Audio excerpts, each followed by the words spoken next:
Dr. Mark Changizi here with your science moment today. I was discriminated against for being unvaccinated. I know that many of you all have lost jobs, actual jobs, and I don't mean discriminated against in the sense of prevented from going to a concert. I was prevented from going to a Violent Femmes concert. I'm friends with Brian Ritchie, the bassist. Couldn't get in because we weren't vaccinated. I've been discriminated in many kinds of ways in terms of public accommodations, but never before in terms of an actual opportunity. In this case, Wired magazine emailed me this morning, said, "Hey, Mark, we'd love to have you do a video piece, send film crew over to your place or some chosen spot, and do some video on illusions." As you know, I have some earlier work on illusions. You can read about it in the Vision Revolution, but my bestseller, Vision Revolution. Namely, it's your brain is trying to anticipate the next moment to correct for neural delays. You're always seeing sort of the near future so that you can actually anticipate the near future so that you can perceive the present. So it's sort of fun stuff. I think it would have been a great thing. But then the follow-up email, I said, "Sure, that sounds great." They go, "Oh, and do you mind that you have to be vaccinated and you have to show us proof of vaccination?" So I said, "Well, if this is in fact your policy, then I have to decline." I mean, I didn't say whether I was unvaccinated or not. It's not their business. But anyway, I am unvaccinated, and it's not their business, and I wasn't about to do it.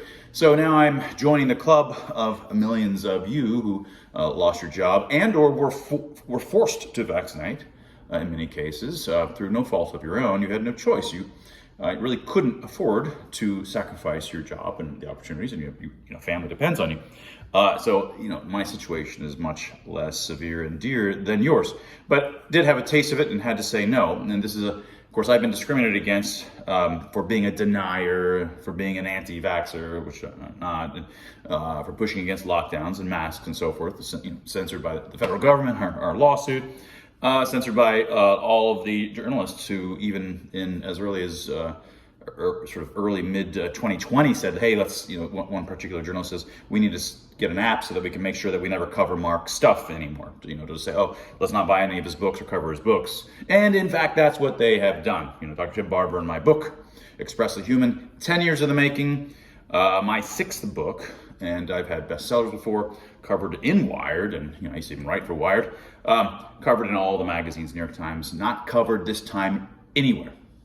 Basically completely uncovered, untouched through the various multidimensional avenues of censorship.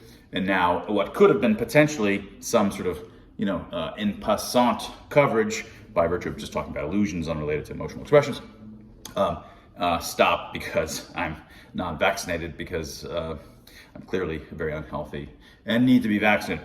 So that was your short science moment. Not really anything substantive here other than to let you know that I am now part of the club of having lost opportunity on the basis of my not having taken a rushed, unneeded, coerced upon much of the world medication. That was your science moment.